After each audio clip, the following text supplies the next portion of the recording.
এই দ্বিতীয় BJP IPFT মথাজোট সরকারের অর্থমন্ত্রী এই 25-26 অর্থবর্ষের বাজেট প্রস্তাব পেশ করেছেন। শরণাতীতকালে এত দীর্ঘতম বাজেট বোধহয় আমাদের বিধানসভাতে পেশ হয়নি। যে সময় তিনি নিয়েছেন এবং এই বাজেট পেশ করতে গিয়ে যে সমস্ত সুস্বাদু মোলায়েম এবং খুব মধুর শব্দগুলো চয়ন করেছেন তা ত্রিপুরাজ্যের গ্রাম পাহাড়ে দৈনন্দিন জীবনে মানুষের জীবনের যে প্রতিচ্ছবি, সেখানে গ্রাম পাহাড়ে দুর্বিষহ অভাব, বেকারদের এই বেকারিত্বের যুবকদের বেকারিত্বের যন্ত্রণা, যারা এই ব্যবসায়ী ক্ষুদ্র ব্যবসায়ী তাদের ব্যবসাতে রোজগারে মন্দা, আর অন্যদিক থেকে যে আইন শৃঙ্খলার যে অবনতি এবং রাজ্যের সর্বত্র পঞ্চায়েত থেকে মহাকরণ অবধি যে দুর্নীতির যে মহাধঙ্কা, তার কোনো প্রতিফলন এই বাজেট প্রস্তাবে সেখানে দেখা যায়নি।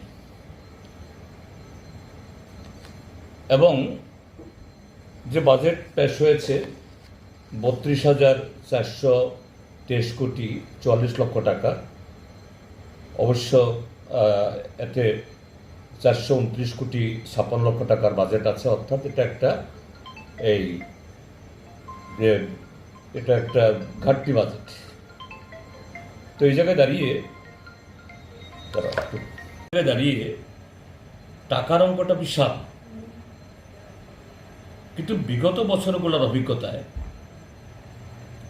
জনগণের প্রাপ্তি এই রাজ্যে সম্পদ সৃষ্টি করার ক্ষেত্রেতে অতীতে গত 7 বছরে যেমন তার কোনো প্রতিফলন হয়নি,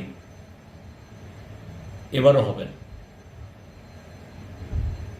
শুধু তা নয় যে কোনো দেশে বা কোনো রাজ্যে সেখানকার সরকার, তাদের ভূমিকা, তাদের পরিচালন, এটা সে দেশের নাগরিকদের তাদের জীবনে সুখ স্বাচ্ছন্দ্য আনতে পারছে কিনা তা পরিমাপের একটা বড় মাধ্যম হলো সে সমস্ত দেশের বা রাজ্যের যে মিডিয়া। আজকাল শুধু প্রিন্ট মিডিয়া বা ইলেকট্রনিক মিডিয়া না, সাথে সোশ্যাল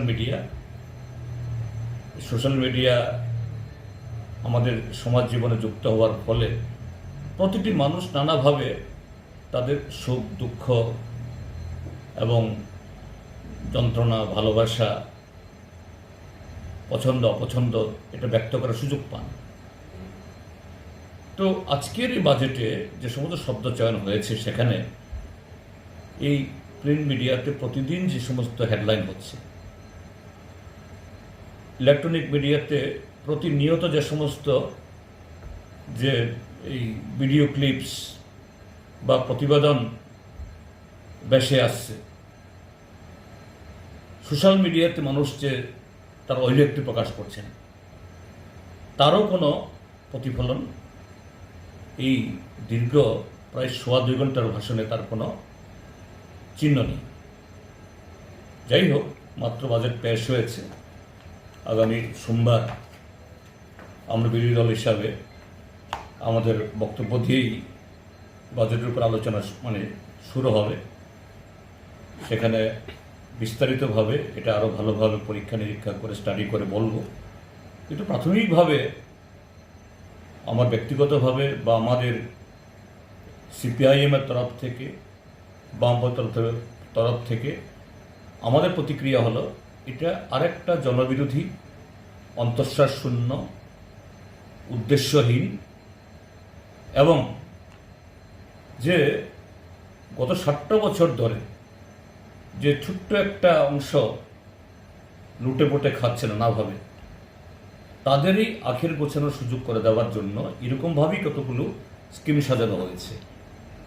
এই রাজ্যের সামগ্রিক বিকাশে, পরিকাঠামো উন্নয়নে, কর্মসংস্থানে, যারা পশ্চাৎপদ অংশের মানুষ তাদের জীবন যন্ত্রণা লাঘবে এই বাজেট কোনো কাজে লাগবে না।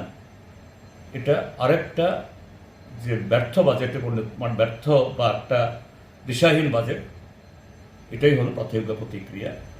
সামনে আরও বিস্তারিতভাবে এগুলি এই পরীক্ষা নিরীক্ষা করার পর এ নিয়ে আমাদের বক্তব্য আমরা হাউজে রাখবো সারা ত্রিপুরা রাজ্যের জনগণের উদ্দেশ্যে, তাদের জ্ঞাতার্থে।